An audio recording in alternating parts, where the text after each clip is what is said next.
So these archaeologists, they found like a relief carving in Turkey that dates back to 11,000 BC.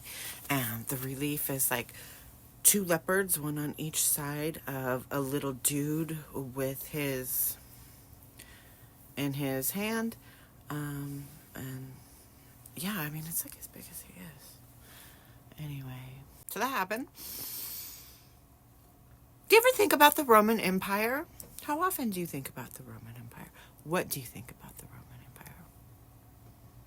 Let me tell you what I think. Ancient Romans believed that the symbol of the male member symbolized happiness, because history is written by men. Would even wear like little amulets and necklaces depicting it to ward off evil spirits. Rude. Oh, am I getting a delivery? I didn't order anything. Depictions in like frescoes and paintings, mosaics and sculptures. They were everywhere. In Spain, a relief was found on an ancient Roman tower, and the member stood a half a meter high. No preoccupation with size there. Half a meter. That's necessary. And in England, there's a wall with over 59 sculptures depicting 59. Anyway, it's a Roman wall. Those ancient Romans. But given their predisposition to size, they weren't all large. A lot of the ancient Roman and Greek sculptures depict a micro. Like, look at David. You know, the statue of David? Not some dude named David. Don't look at him. Because apparently they believed that the smaller the size of the larger the intellect. Maybe they just thought they were ugly and didn't want to sculpt giant jingle bells. I don't know. Maybe saying that small ones meant that you were super smart was a way to lift the spirit of the unendowed. Body positivity is important.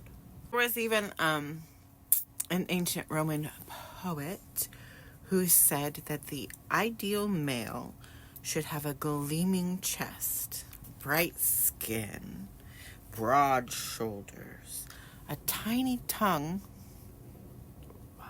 a strong backside, and a little... Okay, so you don't have broad shoulders, or maybe you have a hairy chest. What's wrong with that?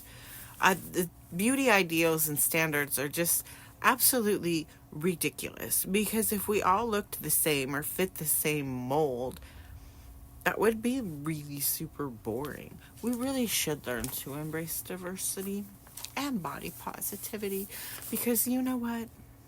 I'm here to tell you, and I mean it when I say you. Yes, you. You are beautiful.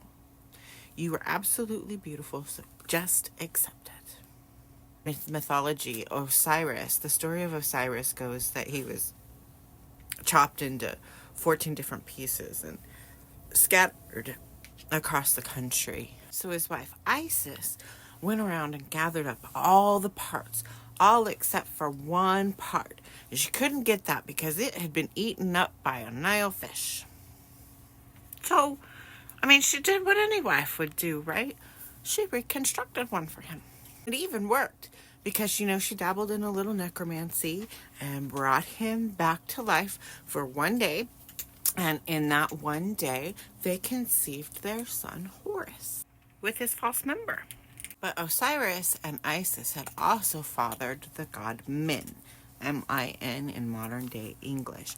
And he was to be the god of male fertility.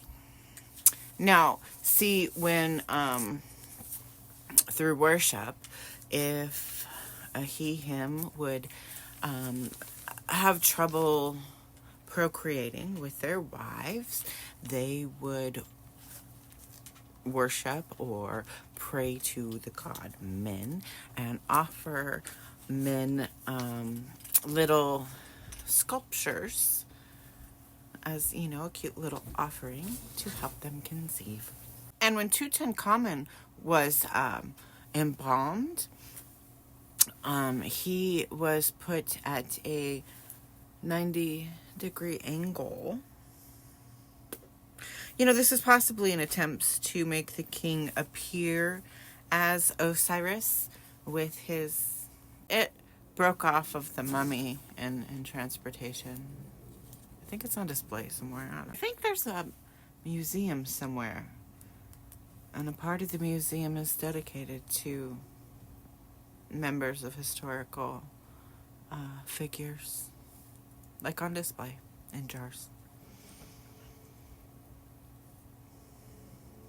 Anyway, my name is Genevieve Gravel, and you've been watching Gigi Says What Now? I hope that you subscribe, like, comment, share. Please be nice. I love you. Remember, you're valid, you're worthy, you're loved. And if you celebrate it, happy Family Day to you. I hope your turkey is delicious and your pie is moist.